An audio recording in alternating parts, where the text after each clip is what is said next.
Ha! Hey everybody, I'm Joshua. And I'm Caleb. And this is my donut. Where'd you get that donut? Doesn't matter, it's mine. I want it. I don't care what you want, this is mine. You're offending me because you have a donut and I don't. You're offending me from trying to take my donut. How about that? Josh, look over there.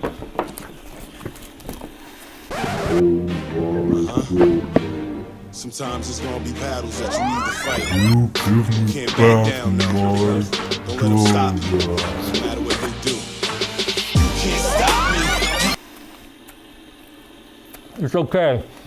This is a very important object lesson. I know I have not offended Josh. I'm so offended right now. Oh, don't worry, I have abs and you don't. Sucker!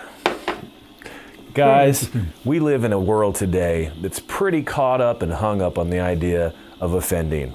In fact, you can't look without anywhere on the internet, online, TV about somebody who said something, done something, or they got something they said 20 years ago dug up that offended a big group of people, and the consequences that are the pain today are endless. It's dangerous if you confront matters of sin, if you're preaching from a biblical perspective, because the whole world is out to denounce you because they feel convicted.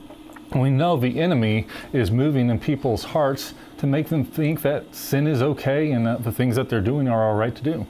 And when people get in that position of offense, they can't be in a position of love because it's in the exact opposite place. When you're looking at everyone around you and how they've offended you, how they've hurt you, and how you can defend yourself from them, you're not opening up to them in love. You're pushing them away, and you're living in a life of unforgiveness. And if you live in that spirit of offense, you take on a victim mentality. You think the whole world is out to get you. You're being treated unfairly, and you're not receiving what is due to you.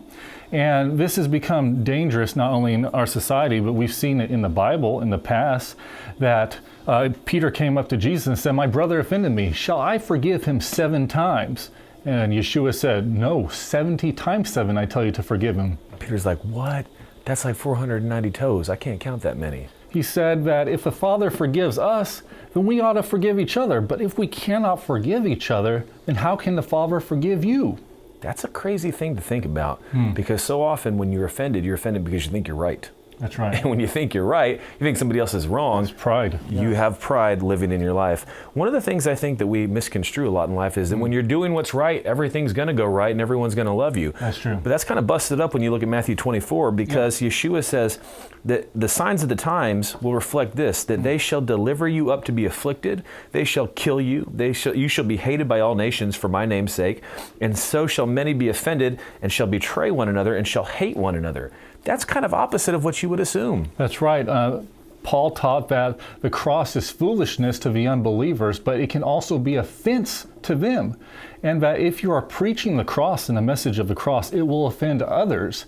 And unfortunately, we've seen in churches today, they've stopped preaching that offensive message of the cross because it drives people out of the congregations. You may have, been offended by something your pastor says. Well, it's probably good that he said something to convict you, to bring you back to Messiah.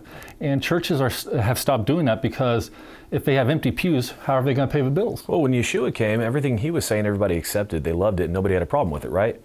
Oh, wait. He got crucified for it. That's the point. When you're speaking into someone's life, it is to bring something beneficial to their life. And where people are at in their life usually isn't always beneficial. So guess what? Don't be offended. Take the truth and allow it to make you grow. That's right. Use our Jewish people as an example. We've been persecuted and hunted down more than any other nation, people, or creed throughout the centuries. You don't see us complaining. Never complained once. 40 years in the desert. Okay, fine, we've complained before, but look where it got us. Use us as an example. Don't do that. That's right. It doesn't make any sense. Nobody likes to go in circles. Guys, the Father wants for you to thrive, to grow, to be blessed. He wants you to live together in unity, but you can only do that when you allow yourself to grow, when you hear the truth.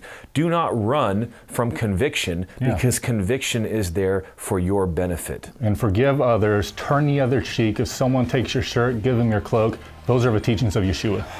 Here it is. Thank you, Josh. You can have the other cheek of my donut. You're on a diet anyways. You're so chubby, but I love you. He's really not. That's probably why I'm so broken up about it. He can eat that and have abs. I can eat that and shave my abs in. I don't eat that.